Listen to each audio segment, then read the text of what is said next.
Welcome to India तक। तो दोस्तों आपको चंद्रयान 2 तो याद ही होगा, साथ ही यह भी याद होगा कि जब आखिरी वक्त में चंद्रयान 2 से संपर्क टूट गया और लैंड नहीं कर पाई तो हमारे साइंटिस्ट कितने दुखी हुए थे और रो भी रहे। वही दूसरी तरफ हमारा जलनशील पड़ोसी पाकिस्तान ने इसका कितना मजाक उड़ाया था। खैर इनसे तो इससे ज्यादा उम्मीद भी नहीं कर सकते हैं। लेकिन हमारे साइंटिस्ट ने चंद्रयान 2 के फेल्योर के बाद भी मून मिशन पर ही दिन रात लगातार काम करते हुए चंद्रयान 3 के जरिए भारत को मून के साउथ पोल पर सॉफ्ट लैंडिंग करने वाला पहला और चांद पर जाने वाला चौथा देश बना दिया है, जो हर भारतीय के लिए बहुत ही प्राउड मूवमेंट है। वैसे रसिया ने भी अपने लूना 25 मिशन के जरिए मून के साउथ पोल पर लैंडिंग करने के लिए ट्राई तो किया था, लेकिन अनफॉर्चुनेटली रसिया का ये मिशन फेल हो गया। ये बात तो आप जान ही चुके होंगे, लेकिन शायद आपको यह पता नहीं होगा कि चंद्रयान 2 के समय रसिया ने बिल्कुल लास्ट मोमेंट पर इंडिया को ऐसा धोखा दिया कि इंडिया का मून मिशन अगले कई साल तक लेट हो गया। इसलिए दोस्तों चंद्रयान 3 की मून स्टोरी को हमने इस तरह से लिखा है कि आने वाले कुछ ही मिनट के अंदर आपको मून मिशन से रिलेटेड वो सारी बातें पता चल जाएगी जिसको जानने की क्यूरियोसिटी आपके अंदर हो। लेकिन उससे पहले अगर आपने अभी तक हमारे इस चैनल को सब्सक्राइब नहीं किया है या आप हमारे इस चैनल पर नए हैं तो प्लीज सब्सक्राइब करके ऑल नोटिफिकेशन का बेल आइकन दबा लीजिए, ताकि इसी तरह की नॉलेजेबल वीडियो आप तक सबसे पहले पहुंचती रहे। तो दोस्तों मून मिशन के सफर की शुरुआत होती है 12 सितंबर 1959 से, जब सोवियत यूनियन की लूना 2 स्पेसक्राफ्ट ने चांद की सतह पर लैंड किया। दुनिया के इतिहास में फर्स्ट टाइम किसी कंट्री ने अर्थ के अलावा किसी अदर प्लेनेट पर दस्तक दी। अब क्योंकि ये काम सोवियत यूनियन ने किया था तो जाहिर सी बात है कि उसका सबसे बड़ा दुश्मन अमेरिका भी इस रेस में कूद पड़ा, और सन 1964 के दौरान अमेरिका भी अपने रेंजर 7 स्पेसक्राफ्ट की मदद से मून पर पहुंचने में सफल हो जाता है। जैसे ही अमेरिका का ये मून मिशन सफल हुआ, वैसे ही उसका सपना भी बहुत आगे तक पहुंच गया, और तब American president Franklin D Roosevelt के द्वारा अनाउंसमेंट किया गया कि वो इंसानों को भी मून पर भेजकर दिखाएंगे, साथ ही सोवियत यूनियन को इस रेस में पीछे छोड़ देंगे। दोस्तों अमेरिका सिर्फ हवा में बात नहीं कर रहा था, उसने ये करके भी दिखाया। 20 जुलाई 1969 को अपोलो 11 मिशन के अंतर्गत नील आर्मस्ट्रांग और बज एल्ड्रिन को मून पर अपना पहला कदम रखने वाला इंसान बना देते हैं। दोस्तों अमेरिका अपोलो प्रोग्राम्स की मदद से 1969 से 1972 के दौरान कुल 12 एस्ट्रोनॉट को चांद पर भेजने में सफल रहते हैं। लेकिन क्या आपको पता है कि इस पूरे मिशन की टोटल कॉस्ट क्या थी? तो दोस्तों इसकी टोटल कॉस्ट $26 बिलियन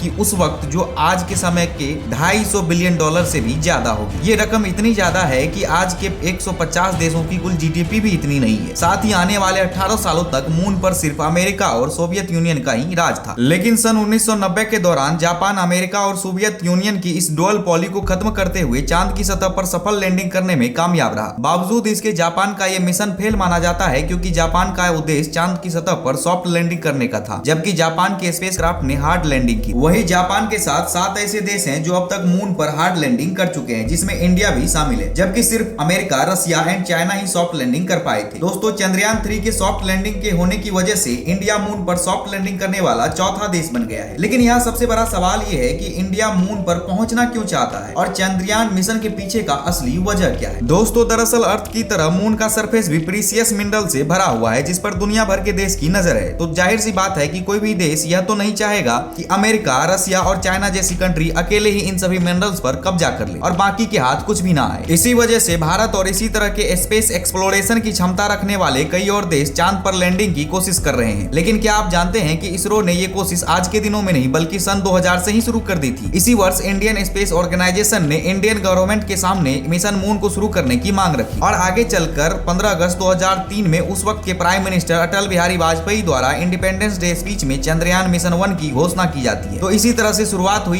भारत के चंद्रयान मिशन की, जिसमें चंद्रयान 1 के लिए 390 करोड़ का बजट रखा गया था, जो बाकी देशों के कंपैरिजन में 10 गुना कम था। और फाइनली 22 अक्टूबर 2008 को श्रीहरिकोटा के सतीश धवन स्पेस सेंटर से चंद्रयान 1 उड़ान भरता है। साथ ही 8 नवंबर 2008 को यह चांद की कक्षा में पहुंच जाता है, जहां अमेरिका, रसिया, जापान और चाइना जैसे देश काफी सारे फेल्योर के बाद चांद की कक्षा में पहुंच पाए थे। वहीं दूसरी तरफ इसरो ने यह सफलता फर्स्ट अटेम्प्ट में ही हासिल कर ली थी। तकरीबन 10 महीने तक चले चंद्रयान 1 ने मून पर मौजूद ढेर सारी मिनरल्स की मैपिंग की थी, साथ ही वहां के केमिकल कंपोजिशन से जुड़ी बहुत सारी डेटा को भी कलेक्ट किया था। इसी के साथ साथ इसने मून के पोलर रीजन में आइस की भी खोज की थी, जो इसके लिए सबसे बड़ी सफलता साबित हुई। चंद्रयान 1 के इस खोज से पूरी दुनिया हैरान हो गई थी, और नासा ने तो इसको वेरीफाई करने के लिए मून मिशन तक भेज दिया था। सन 2009 में नासा द्वारा चांद पर अपना लूनर रिकॉग्नाइजेशन ऑर्बिटर भेजा गया, जिसकी कॉस्ट लगभग $500 मिलियन से भी ज्यादा थी, जिसका मेन एम इसरो द्वारा जो चांद पर आइस होने का क्लेम किया गया था उसकी जांच करना था। जिसका मतलब है कि जहां चंद्रयान 1 सिर्फ $48 मिलियन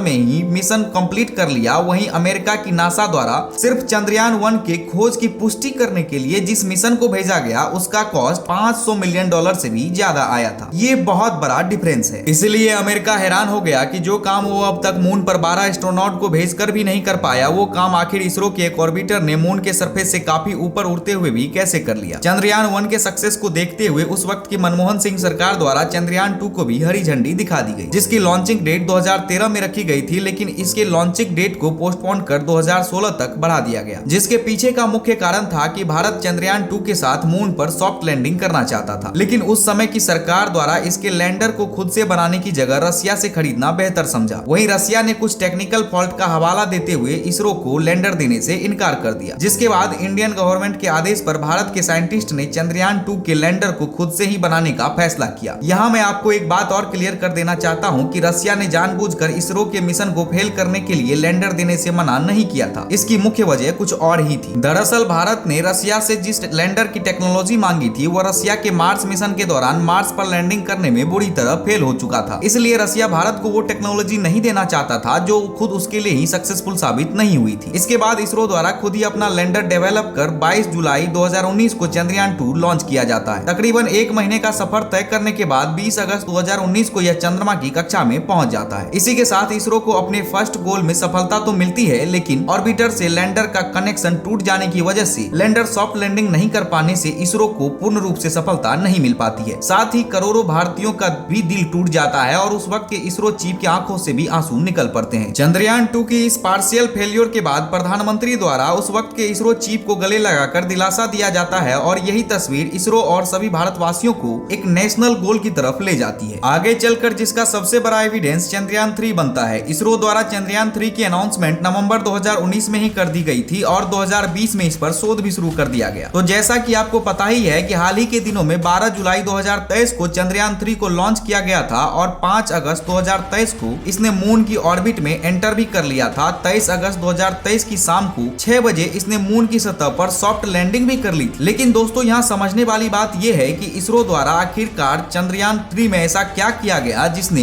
इसरो को ये सफलता दिलाई है। यहाँ मैं आपको एक बात और क्लियर कर देना चाहता हूँ कि चंद्रयान 2 का ये जो ऑर्बिटर है वो अभी भी मून का चक्कर लगा रहा है और अगले 4 सालों तक वो इसी तरह मून का चक्कर लगाता रहेगा। इसी को ध्यान में रखते हुए इसरो द्वारा चंद्रयान 3 में अलग से कोई ऑर्बिटर नहीं भेजा गया है। मतलब चंद्रयान 3 में सिर्फ लैंडर और रोवर को ही भेजा गया है। पिछली बार की सॉफ्ट लैंडिंग फेलियर को ध्यान में रखते हुए इस बार इसरो ने अपने लैंडर के लेग्स और थ्रस्टर को पहले से ज्यादा पावरफुल बनाया, जिससे ये एक्स्ट्रा प्रेशर को झेल सके और इसी के साथ इसके लैंडिंग वेलोसिटी को भी बढ़ाकर 2 मीटर पर सेकंड से 4 मीटर पर सेकंड कर दिया। साथ ही सॉफ्ट लैंडिंग की बेहतर मॉनिटरिंग के लिए लैंडर में एक एडिशनल कैमरा भी फिट किया गया था। चंद्रयान 3 ने मून के साउथ पोल पर लैंडिंग की है, जिसे अभी तक इंसानों द्वारा सबसे कम एक्सप्लोर किया गया है, जिसकी मुख्य वजह यह है कि यहाँ पर बहुत सारे क्रिएटर्स हैं और यहाँ तक सनलाइट भी बहुत कम ही पहुंच पाती है। यही कारण था कि इसरो के चंद्रयान 3 मिशन पर पूरी दुनिया की नजर थी और इन्हीं कारणों से चंद्रयान 3 और इसरो की ये सफलता इतना महत्व रखती है। दोस्तों आपको जानकर हैरानी होगी कि इसरो के तीनों मून मिशन का टोटल कॉस्ट $170 मिलियन है, जो कि एक हॉलीवुड मूवी अवतार के बजट से भी कम है। तो दोस्तों ये थी कहानी इसरो के मिशन मून की और इस बारे में आपकी क्या राय है हमें कमेंट करके जरूर बताएं। मुझे आपके कमेंट का इंतजार रहेगा।